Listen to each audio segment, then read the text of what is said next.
accorder 60 secondes de votre vie au Seigneur? Vous le faire dès maintenant en partageant cette vidéo. Et ainsi vous contribuez au royaume de Dieu ainsi qu'à l'évangélisation.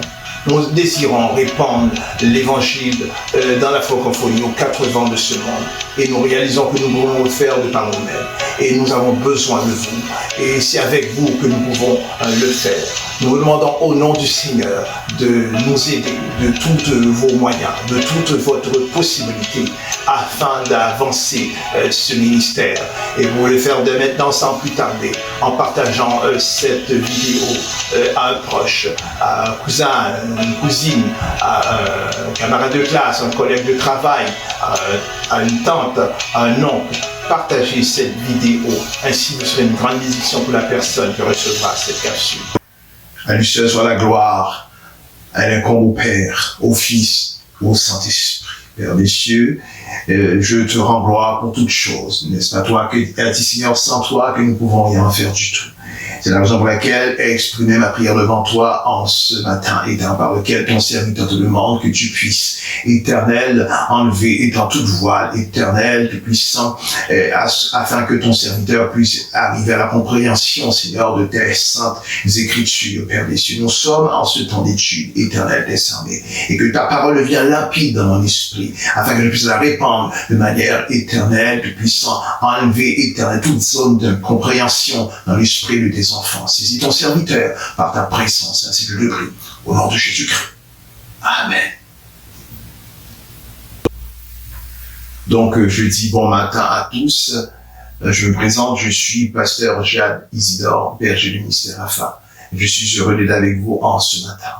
Et tel que vous l'avez su, nous n'avons pas su tenir cette émission, ce temps d'étude, dans les semaines précédentes, car nous étions dans des circonstances qui nous ont pas amenés à cette étude. Donc ce matin, nous sommes ensemble ce matin pour la suite de cette émission. La suite de cette émission, à savoir sur l'enlèvement de l'Église, à savoir où en sommes-nous rendus par rapport aux prophéties de la fin. Et dans les semaines précédentes, nous avons vu les 7 sceaux de l'Apocalypse. Et nous avons également établi que l'enlèvement de l'Église, la grande tribulation, je dis bien, et se fera à l'intérieur de 7 ans. Donc 7 ans d'une pré-tribulation et de 3 ans et demi, je dis bien, de pré-tribulation et de 3 ans et demi ensuite de tribulation ou de grande tribulation, si vous voulez. Et ce matin, nous allons voir les 7 trompettes de l'Apocalypse. Et pour pas avoir une vidéo beaucoup trop longue au niveau de sa duration, nous allons fragmenter ce temps d'étude en 2 parties, dans lesquelles ce matin, nous voyons les 6 premières trompettes. Et dans un temps second, la semaine prochaine, Dieu voulant, nous verrons la 7e trompette. Et le chiffre 7 est omniprésent au travers de l'Apocalypse. Nous parlons bien des 7 sceaux, les 7 trompettes, les 7 coupes, les 7 tonnerres, les 7 esprits de Dieu, les 7 chandeliers et également les 7 églises de l'Asie mineure avec les 7 anges de ces églises dans lesquelles que l'Esprit de Dieu envoya les lettres aux 7 anges, aux 7 pasteurs de ces églises. Et c'est de là également qu'est tiré les 7 ans de la grande tribulation. Nous voyons cette harmonie, nous voyons cette symphonie, comment que il y a un ordre parfait au travers de cela. Et ce matin, nous verrons, comme que nous avons fait mention, les 7 coupes, les 7 trompettes, je dis bien, dans laquelle que nous verrons les 6 premières trompettes de cette émission, et nous verrons la dernière trompette la semaine prochaine. Alors, à savoir que la dernière trompette nous demande de nous étendre quelque peu, car il y a des éléments importants qui devraient être évoqués au travers de cette dernière trompette. Donc, sans plus tarder, ce matin, nous allons considérer le passage de l'Apocalypse 8. Et nous allons jusqu'au chapitre 9. Donc, nous ne lirons pas toutes les 2 chapitres. Ce que nous allons faire, c'est que nous allons considérer en premier lieu le chapitre 8 du verset 6 et nous allons nous arrêter à Apocalypse 9. Nous arrêtons jusqu'au verset 8.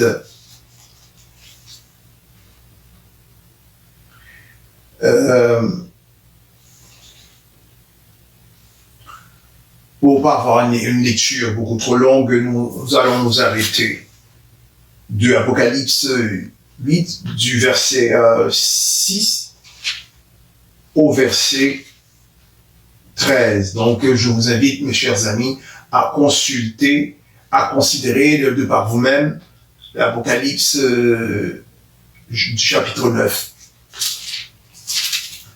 Donc, cela se dit comme... Et les 7 anges qui avaient les 7 trompettes se préparaient à en sonner. Le premier sonna la trompette, lui de la grêle et du feu mêlé de sang qui furent jetés sur la terre.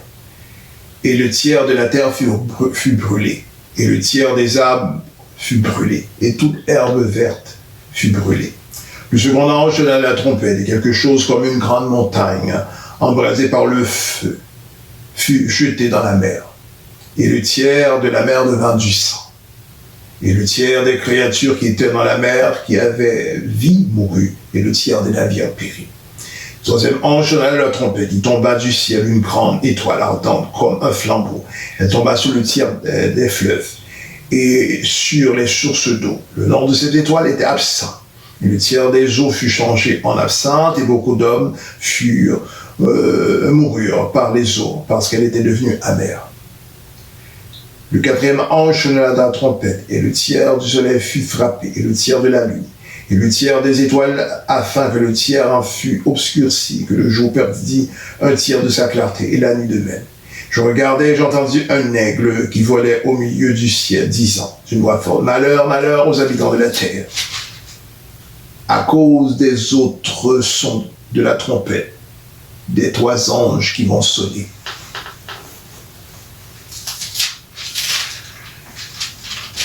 Alors du verset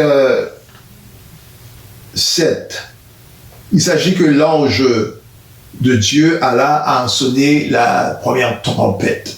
Et il est écrit, il sonna de la trompette, il y eut de la grêle et du feu mêlé de sang qui furent jetés sur la terre.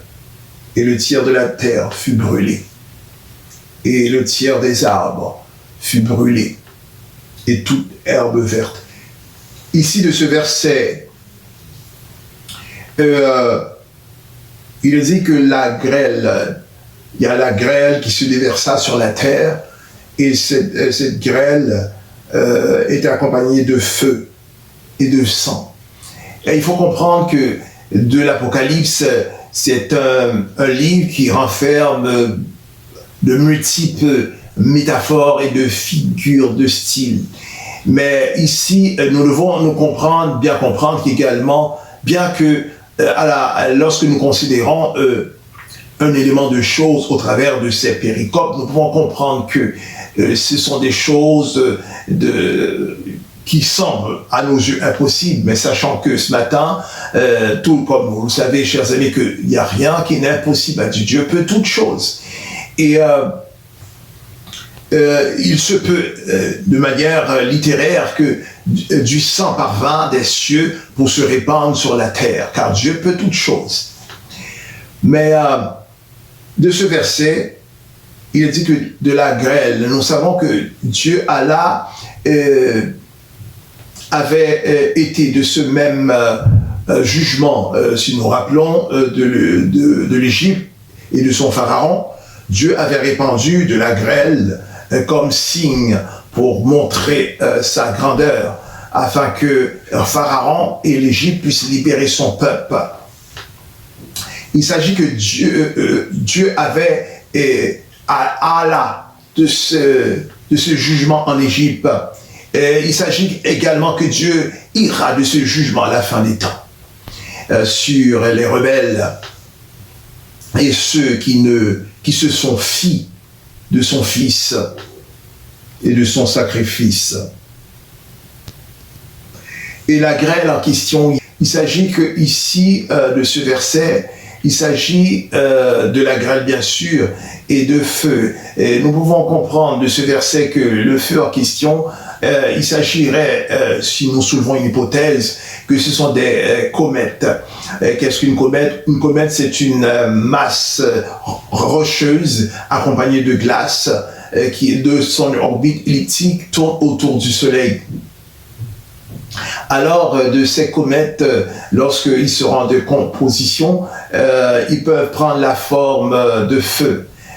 C'est la raison pour laquelle que, ici, dans ce verset, il est question de feu et de sang. Et nous parlons de sang également au moment que ces comètes sont en décomposition, lorsque elle se déverse sur la terre comme une forme de débris. Elle a un aspect de sang. C'est la raison pour laquelle ici, au niveau de ces versets, il est exprimé que le sang fut jeté également sur la terre. Et le feu, ici, nous avons parlé de grêle et de feu.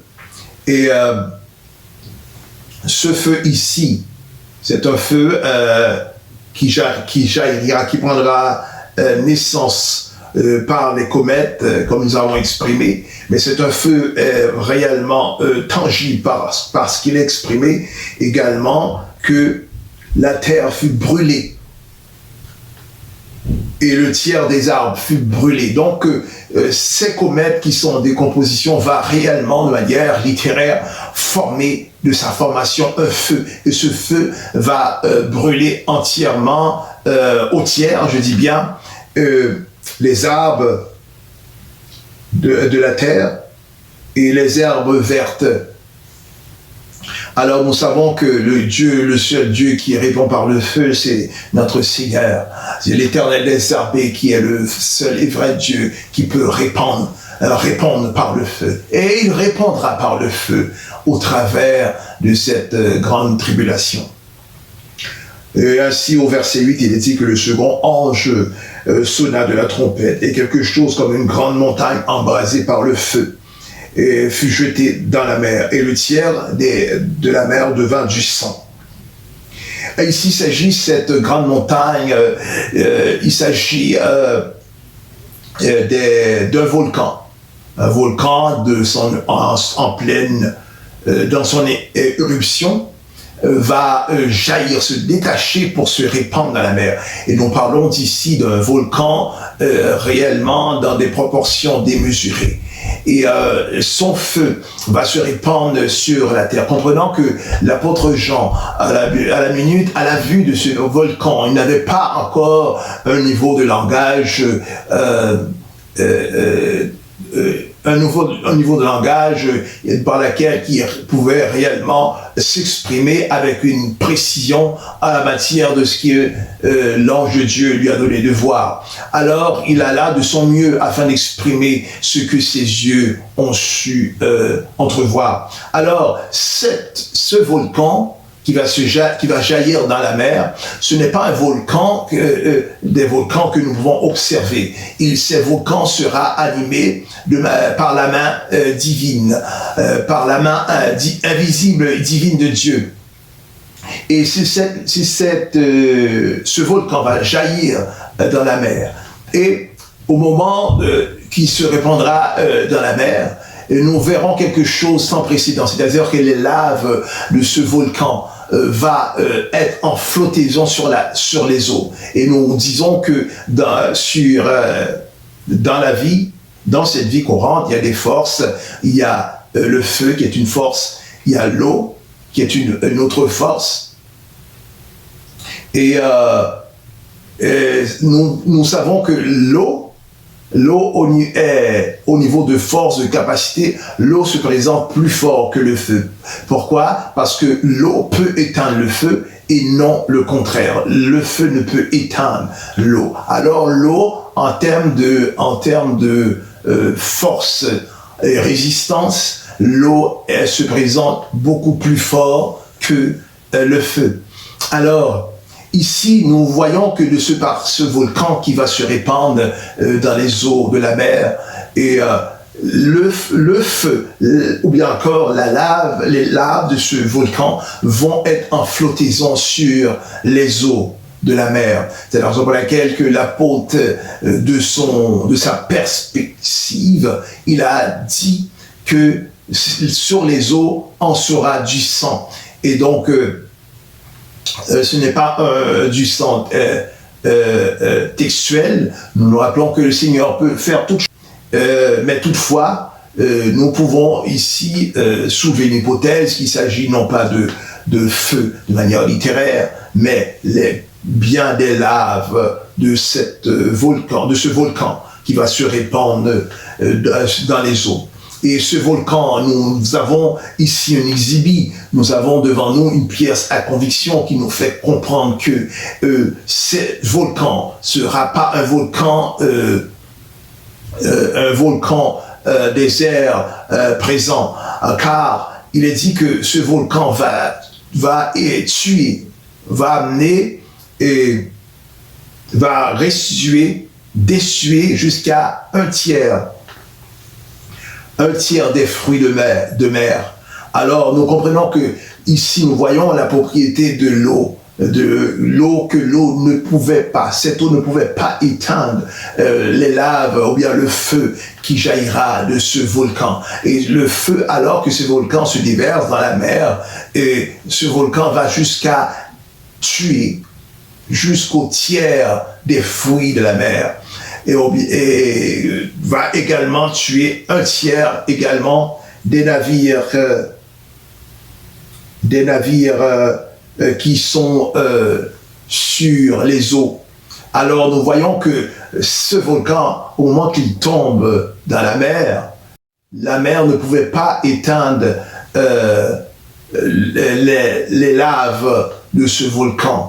Et bien que l'eau, nous savons, l'eau a de manière en propriété, l'eau a une propriété beaucoup plus, en termes de puissance, de résistance, est beaucoup plus puissante que l'eau, car l'eau peut éteindre le feu, et non le contraire. Alors ici, de ce verset, nous voyons que ici, l'eau a perdu toute propriété de sa force, ne pouvait pas même éteindre les laves qui jaillira de ce volcan. C'est la raison pour laquelle il est dit que, alors que l'eau ne pouvait pas éteindre ces laves, ou bien encore ce feu, c'est la raison qui exprime que les fruits de la mer en sont venus à mourir. Et cela, nous pouvons comprendre que cela va être en termes de duration, cela va s'étendre sur plusieurs jours. Du verset 10, il est exprimé que le troisième ange sonna la trompette. Il tomba du ciel une grande étoile ardente, comme un flambeau. Elle tomba sur le tiers des fleuves et les sources des eaux. Et le nom de cette étoile est Absinthe. Et le tiers des eaux fut changé en sang, et beaucoup d'hommes moururent par ces eaux, parce qu'elle était devenue amère. Il s'agit que l'Éternel a dit à Israël, au moment qu'Israël était en guerre contre toutes les contrées qui alentour de lui, nous parlons des Jubisiens, les Amoréens, les Philistins. Donc l'Éternel a dit à Israël qu'il nourrira ses ennemis d'absinthe, il les fera boire des eaux empoisonnées selon Jérémie 9, verset 15. Alors ici, nous voyons que l'absinthe en question de cette étoile, il s'agit que Dieu changera les eaux. Dieu va changer les eaux, va déverser un élément de chose qui changera les eaux, et les eaux deviendront amères. Et ces eaux également rendues amères, c'est-à-dire qu'il va avoir une sécheresse au niveau de la terre, parce que la Bible dit beaucoup d'hommes moururent parce que les eaux étaient devenues amères. Alors lorsque les eaux sont amères, nous ne pouvons pas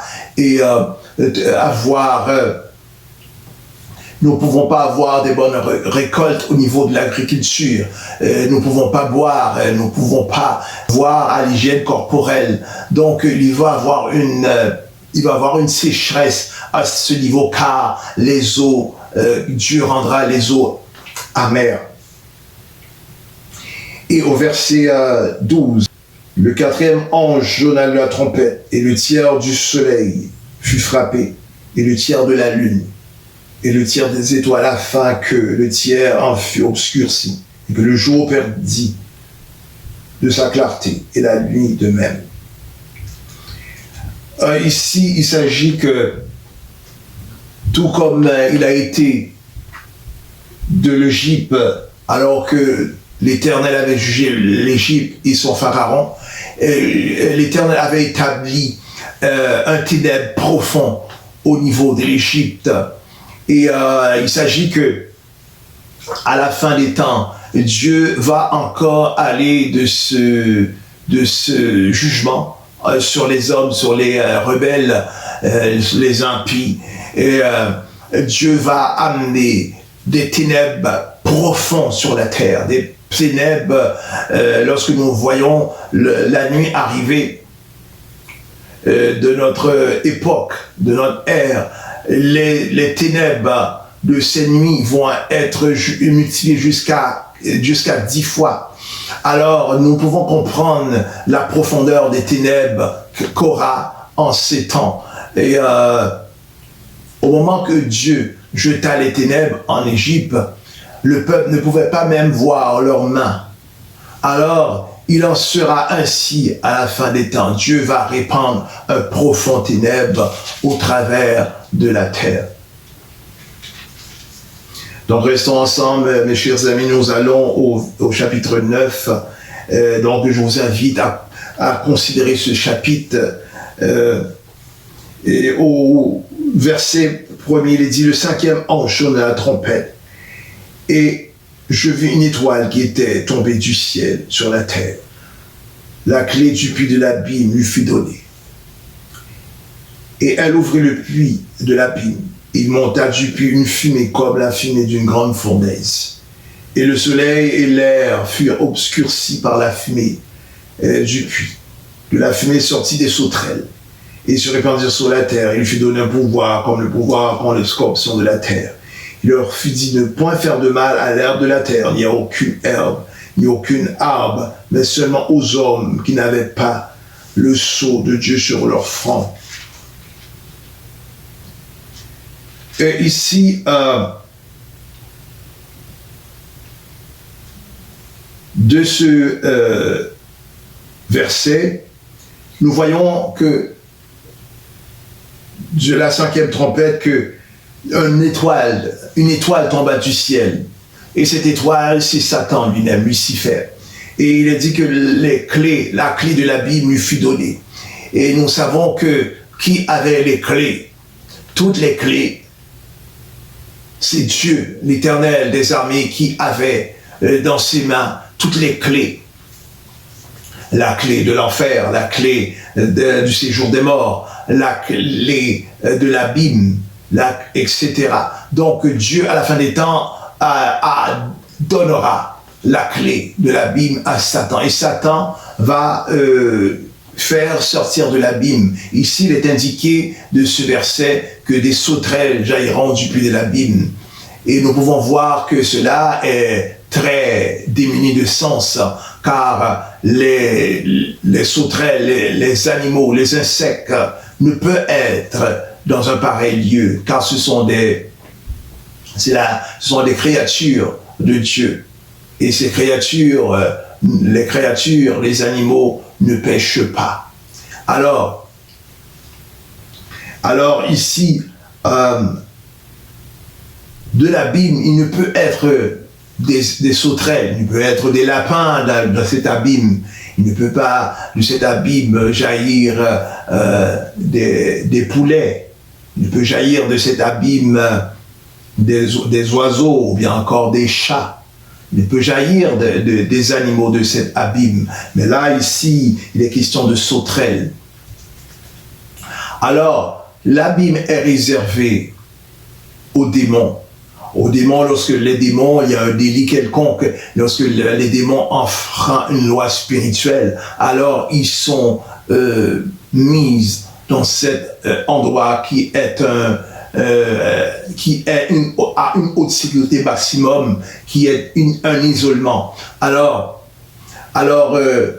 la clé fut donnée à cette étoile qui est Lucifer, et il va ouvrir l'abîme, et il sortira non pas des sauterelles, mais des démons qui vont remonter à la surface de la terre. Et il est écrit, exprimé au verset 4, il est dit, ne fais point mal à l'herbe de la terre, ni à aucune verdure, et ni à aucun arbre, mais seulement aux hommes qui n'avaient pas le sceau de Dieu sur leur front. Ici, il n'est pas question de manière littéraire. Nous nous rappelons que Apocalypse est un livre qui est rempli de métaphores. Et ici, l'arbre, il est question d'herbe, ne faites point de mal à l'herbe de la terre. Et comment nous pouvons comprendre que Dieu, de manière soudaine, alors qu'à la première trompette, il jeta le feu sur la terre, le feu vint consumer l'herbe verte, vient consumer les arbres, alors qu'ici, au verset 4, Dieu dira de ne point faire de mal aux arbres ni à la verdure. Donc, nous voyons que nous pouvons comprendre qu'il y a une contradiction, mais tel que vous le savez, mes chers amis, la Bible ne se contredit pas, la Bible s'explique. Ici, en question de la première trompette, il s'agissait de manière littéraire, il s'agissait d'herbes vertes, il s'agissait d'arbres vertes, alors que au chapitre 9, verset 4, ici, il n'est pas question d'herbes ni d'arbres, mais bien question d'hommes et des dirigeants, ou bien encore des gouvernements. Alors, l'herbe, comme nous savons, l'herbe grandit et elle reste dans des dimensions inférieures. Alors que les arbres, lorsque les arbres grandissent, elles s'élancent vers le ciel. Alors, l'herbe ici en question, il est question des hommes, ou bien encore de la populace. Alors que les arbres, ce sont les gouvernements, car nous savons les gouvernements sont en des positions supérieures. Alors ici, il n'est non question d'herbe, mais il est question de peuple, il est question de nation. Et des arbres, il n'est question non d'arbres, mais bien question de dirigeants et de gouvernements.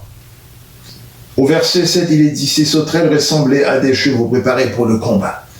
Il y avait sur leur tête comme des couronnes semblables à de l'or, et leur visage était comme des visages d'hommes. Il avait des cheveux comme des cheveux de femmes, et leurs dents étaient comme des dents de lion. Et ici, nous voyons bien les propriétés de ces sauterelles, que nous avons dit que ce n'est non des sauterelles, mais bien des esprits démoniaques.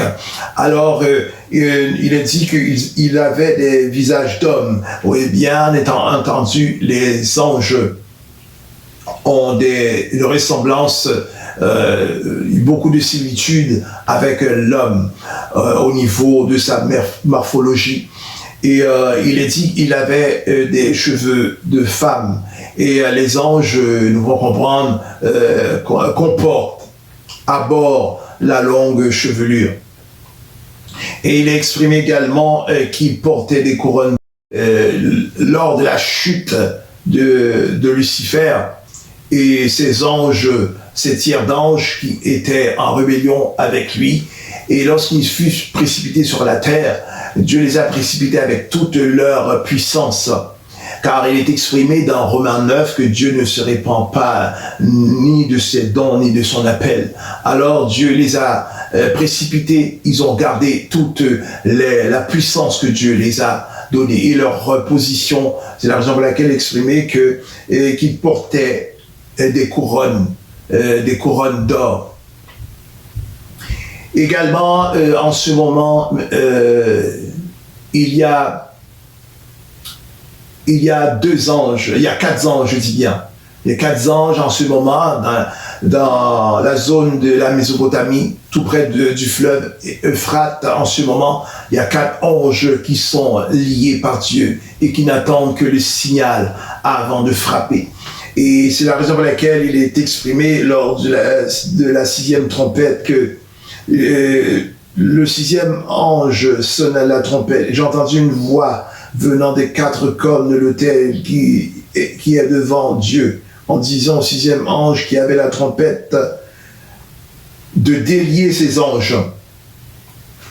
Donc, à la 6e trompette, c'est 4 anges en ce moment qui sont liés, qui attendent que le signal leur soit donné.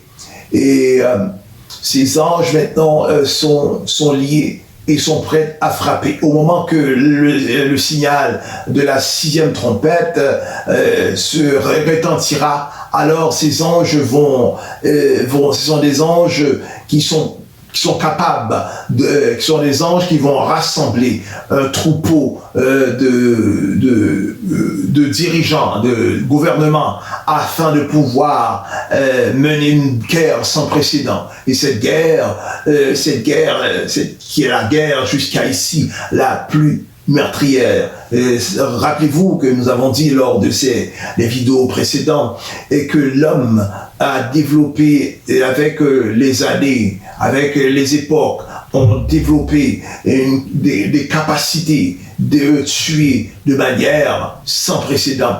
Alors de cette guerre qui jaillira, cette guerre conduira à un génocide jusqu'à 1/3 de la population vont s'éteindre. Et nous parlons d'1/3 de la population, à savoir que en ce moment, que l'Église ne sera pas sur terre. L'Église connaîtra cet enlèvement glorieux. Et ici nous parlons, si nous disons que de cet enlèvement, il y aura 1 milliard enlevé, il y aura 7 milliards qui resteront sur cette terre. Et de ces 7 milliards, toujours sur la base que nous disons que il y a 8 milliards d'hommes, il y a 8 milliards sur la base que nous disons que la Terre comprend 8 milliards d'habitants. Alors, de ces 8 milliards, 1 milliard connaîtra l'enlèvement de l'Église. Et 7 milliards en seront restés sur cette terre. Et si nous disons que de ces 7 milliards, nous disons 1/3, nous parlons ici jusqu'à près de 3 milliards qui vont succomber, qui seront de cette génocide. Donc c'est une guerre qui va être meurtrière de manière sans précédent. Alors mes chers amis, l'heure est venue de se quitter. Nous poursuivons cette étude la semaine prochaine, Dieu voulant. D'ici là, veuillez partager la vidéo, veuillez également vous abonner et veuillez également appuyer sur la cloche de notification afin de pouvoir consulter la vidéo lors de sa mise en ligne.